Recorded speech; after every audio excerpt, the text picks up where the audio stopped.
This is my Friday puja vlog. ఎటువంటి stress లేకుండా ఇద్దరు పిల్లలతో హ్యాపీగా ప్రశాంతంగా ఎలా నా పూజ కంప్లీట్ చేసుకుంటానో ఈ రోజు మీతో షేర్ చేసుకోవాలనుకుంటున్నాను. హలో, నమస్తే, వనక్కం, ఆదాబ్, welcome back to Tejas ideas. నేను ముందు రోజు నైటే కౌంటర్ టాప్ సింక్ మొత్తం కూడా క్లీన్ చేసి పెట్టుకొని చక్కగా ముగ్గులు వేసుకొని పసుపు కుంకంతో పూజించుకుంటానమాట గ్యాస్ని. అప్పుడు మనకి మార్నింగ్ లేస్తూనే ఒక పాజిటివ్ వైబ్ ఉంటుంది, అలాగే కిచెన్లో కూడా వర్క్ ఉండదు.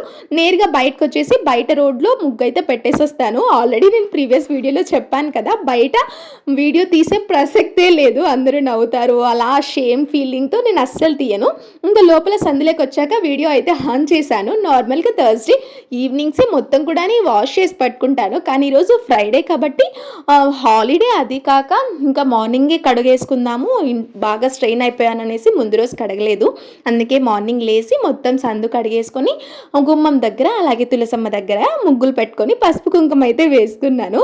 ఇక్కడ ఒక చిన్న క్రేజీ థింగ్ జరిగింది. నేను పసుపు కుంకుమ వేయగానే మా చిన్న పాప వచ్చి పసుపు కుంకుమ తీసుకొని నోట్లో పెట్టుకుంటుంది. అందుకే నేను ఎత్తుకొని పసుపు కుంకుమ వేస్తున్నాను. చాలామంది పసుపు కుంకుమ వేయకూడదు, తొక్కుతాం కదా అంటున్నారు. మరి ఏది కరెక్టో తెలియదు, బట్ మన పెద్దవాళ్ళ నుండి కూడా ఇదే ఆచారం వస్తుంది కాబట్టి అదే వేస్తున్నాను. బట్ చూద్దాం, ఫ్యూచర్లో ఏమైనా చేంజ్ చేసుకోవచ్చు. ఇంకా లోపలికి వచ్చేసరికి అస్సలు కనీసం లైట్స్ కూడా ఆన్ చేయలేదు. వాళ్ళ డాడీ ఏమో లేచి పొలం దగ్గరికి వెళ్ళిపోయాడు. షెన్ను ఇంకా నిద్రపోతుంది. ఒక్కొక్కరం ఒక్కొక్క చోట పడుకుంటామన్నమాట. ఉండేది నలుగురమైనా 10 బెడ్షీట్లు వాడతారు. అక్కడ పడుకునేది మాత్రం అందరూ ఒకే చోటే పడుకుంటారు. నేను ఒక్కదాన్నే అలా బెడ్ మీద పడుకుంటాను అన్నమాట. కానీ చూడండి, వాళ్ళకేం తెలుస్తుంది నా కష్టము. అందుకే అన్నీ తీసి అక్కడ వేస్తారు. ఇంకా మార్నింగ్ మొత్తం కూడా ఎక్కడ ఉండేటివి అక్కడ పెట్టేసి బెడ్షీట్స్ అన్నీ మడత పెట్టి కబోర్డ్లో పెట్టేసుకుంటాను. ఇక్కడ ఒకటి ఏంటంటే, మనము ఎప్పుడైతే వదిలేస్తామో ఇంటిని, ఓపిక లేనప్పుడు కానీ హెల్త్ బాగాలేనప్పుడు ఎప్పుడైనా వదిలేస్తాం కదా చెయ్యలేక, అప్పుడే మన చుట్టాలు కానీ పక్కింటి వాళ్ళు కానీ ఇంట్లోకి వస్తారు. మీకు కూడా ఇలాంటి ఫేస్ చేశారా ఎప్పుడైనా? నేనైతే చాలా టైమ్స్ ఫేస్ చేశాను. నేను నీట్గా పెట్టుకున్నప్పుడు ఒక్క రేర్ అనమాట. ఎప్పుడైనా ఓపిక లేనప్పుడు వదిలేసిన రోజు అందరూ వస్తారు. అప్పుడు కొద్దిగా మనకి అనిపిస్తుంది, అర్రే నేను పెట్టుకున్నప్పుడు రాలేదనేసి. మీరు కూడా ఫేస్ చేసే ఉంటారు కదా.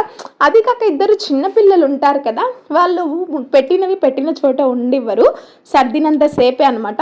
అది అర్థం చేసుకోరు, మా వెనకాల మాట్లాడుకుంటూ ఉంటారు. అలాంటివన్నీ కూడా మనం పట్టించుకోం కదా, అందుకే అవన్నీ వదిలేస్తుంటాము. ఇంకా ఎక్కడికక్కడ సర్దేసి నీట్గా మొత్తం ఇల్లు మొత్తం కూడా కసువు తోసేసి మాప్ పెట్టేస్తున్నాను. నాతో పాటు చిన్న పాప కూడా లేచేస్తుంది. ఇంకా నా వెనకాల తిరుగుతూ ఉంటుంది అనమాట, ఏడుస్తూ అమ్మ అమ్మ అని అలా తిరుగుతుంటుంది. నేను కొన్ని స్నాక్స్ ఏవైనా పట్టేసి నా వర్క్స్ నేను కంప్లీట్ చేసుకుంటాను. ఇంకా ఈరోజు తోటలో పనికి కూడా వచ్చినారనమాట.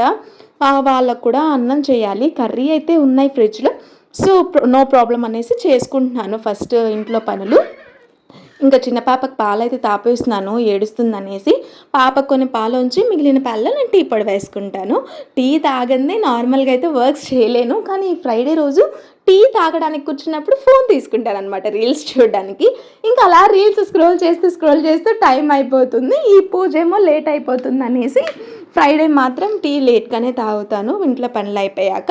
ఇంకా అటు సైడ్ ఈరోజు తెచ్చిన పాలు పెరుగుకి పేరు పెట్టడానికి కాంచుతున్నాను.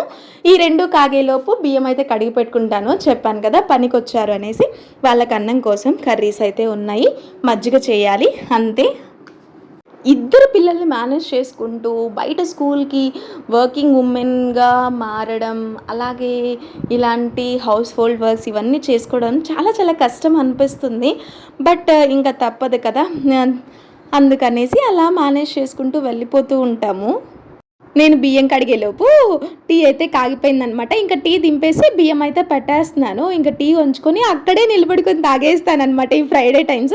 లేకుంటే ప్రశాంతంగా కూర్చొని టీని ఆస్వాదిస్తూ తాగుతాను. ఇలాంటి అలవాటు ఎంతమంది గుద్ది మీలో కామెంట్ చేసి నాతో షేర్ చేయండి. ఇంకా అన్నం అయిపోయాక గ్యాసెస్ అన్నీ ఆఫ్ చేసి రెడీ అయిపోతాను. This is my Friday sari అనమాట. గెట్ రెడీ విత్ మీ కూడా చేశాను, షార్ట్లో వస్తుంది, ఒకసారి చెక్ చేయండి. అయితే ఈ శారీకి బ్లౌజ్కి సెట్ అయిందా కామెంట్ చేయండి ఒకసారి. ఈ శారీ బ్లౌజ్ అయితే ఇది ఇది కాదు, గ్రీన్ మిర్రర్ వర్క్ వచ్చిందనమాట. కానీ దానికి బ్యాక్ హుక్స్ వచ్చాయి, అందుకే ఈరోజు ఇలా స్టైల్ చేశాను. ఎలా అనిపించింది? మ్యాక్సిమం నేను ఫ్రైడే టైమ్స్ బ్రైట్ శారీస్ కట్టుకోవడానికి ప్రిఫర్ చేస్తాను. లక్ష్మీదేవి తల్లికి బ్రైట్ కలర్స్లో ఉండే శారీస్ కానీ ఇలాంటివన్నీ కూడా చాలా ఇష్టం కదా, మల్లెపూలు ఇలాంటివి ప్రిఫర్ చేస్తాను. ఇంకా దేవుని రూమ్లోకి అయితే వచ్చేసి ఈరోజు ప్రసాదం ఏం లేదనమాట, ఎందుకంటే ఫ్రూట్స్ ఉన్నాయి. నిన్న స్కూల్లో పిల్లలు మామిడి పండ్లు తెచ్చిచ్చారు, సో మామిడి పండ్లే పెట్టేస్తున్నాను. మామిడి పండ్లు లేకుండా అంటే ఫ్రూట్స్ ఏమీ లేకుండా అంటే కేసరి ఇలాంటి సింపుల్గా అయిపోతాయి కదా, అలాంటి ప్రసాదాలు చేసి పెడుతూ ఉంటాను. ఎక్కువ టైం ఉండదు కదా, పిల్లలు ఎప్పుడు ఏడుస్తారో దేనికి క్రాంకీ అయిపోతారో తెలియదు కాబట్టి చాలా సింపుల్గా అయిపోయేటివి మాత్రమే చేసుకుంటూ ఉంటాను. ఇంకా మామిడి పండ్లు పెట్టేసి అగరబత్తీలు వెలిగించేసి దీపం పెట్టేశాను అనమాట. ధూపం అయితే కంపల్సరీ వేసుకుంటాను. ఈ ధూపం స్మెల్కి మన మైండ్లో ఉండే నెగిటివ్ థింకింగ్ మొత్తం కూడా పారిపోయి పాజిటివ్ థింకింగ్ అయితే వస్తుంది. నిజంగా అండి, ఇదైతే ఫ్యాక్ట్. నేను చాలా చాలా టైమ్స్ ఫేస్ చేశాను ఇది. లిటరల్లీ మన మైండ్ మొత్తం కూడా మారిపోతుంది అనమాట. ఆ స్మెల్కి చాలా ప్రశాంతంగా అనిపిస్తుంది. ఇంట్లో కూడా ఒక టెంపుల్ వైబ్స్ అయితే వస్తాయి. ఇంకా టెంకాయ కొట్టేసుకొని ఇల్లు మొత్తం కూడా ధూపం వేసుకుంటాను. మెయిన్ దాల్బంద్రం పైన వెంకటేశ్వర స్వామి పట్టం ఉందనమాట, అక్కడ కూడా అగరబత్తి ధూపం కూడా ఇచ్చేస్తాను. ప్రతి మూల కూడా వేసుకుంటాను. దీనివల్ల నిజంగా ఎందుకో మరి ఆ వీక్ మొత్తం కూడా పాజిటివ్ వైబ్స్ ఉంటాయి అని నేనైతే నమ్ముతాను. అందుకే మొత్తం కూడా వేసుకుంటాను. మీలో ఎంతమందికి ధూపం వేసే అలవాటు ఉంది? అలాగే కాళ్ళకి పసుపు ఖచ్చితంగా రాసుకోవాలండి. ఇది ముత్తైదువులకి చాలా చాలా మంచిది. ఇంకా లోపల పూజ కంప్లీట్ అయిపోయిన తర్వాత బయట తులసమ్మ దగ్గరికి వచ్చి తులసమ్మకు కూడా నీళ్లు పోసి చక్కగా దీపం పెడుతూ ఉంటే ఈరోజు గాలి ఎక్కువగా వస్తుందన్నమాట, ఆరిపోతూ ఉంది. ఇంకా అందుకే అగరబత్తీలు ఇచ్చేసి టెంకాయ కొట్టేసుకున్నాను అనమాట. నేను మామిడి పండ్లు పెట్టేలోపే మా చిన్న పాప వచ్చేస్తుంది దోగాడుకుంటూ, వచ్చి తను తినేస్తుంది. నెక్స్ట్ ఒక షార్ట్ పెడతాను చూడండి, చాలా చాలా క్రేజీగా ఉంటుంది. మా చిన్న పాప ఏం చేసిందో ఆ మామిడి పండ్లతో. ఇది అండి నా పూజ వ్లాగ్. చూస్తున్నారు కదా ఎంత ప్రశాంతంగా ఉంటుందో ఫ్రైడే టైమ్స్ ఇలా ముగ్గులు వేసుకొని అందంగా ఇల్లు మొత్తం కూడా. This is my puja vlog on Friday. మీకు ఎలా అనిపించింది? చాలా చాలా సింపుల్గా చేసుకున్నాను కదా. నేను ఏదైనా మిస్టేక్స్ చేస్తుంటే ప్లీజ్ కామెంట్ చేసి నాతో షేర్ చేయండి, ఎందుకంటే నేను కూడా తెలుసుకుంటాను కదా. సో అదనమాట. మీకు ఎలా అనిపించింది ఈ video? Please to comment, like, share and subscribe. Until then take care, bye bye, meet you on tomorrow.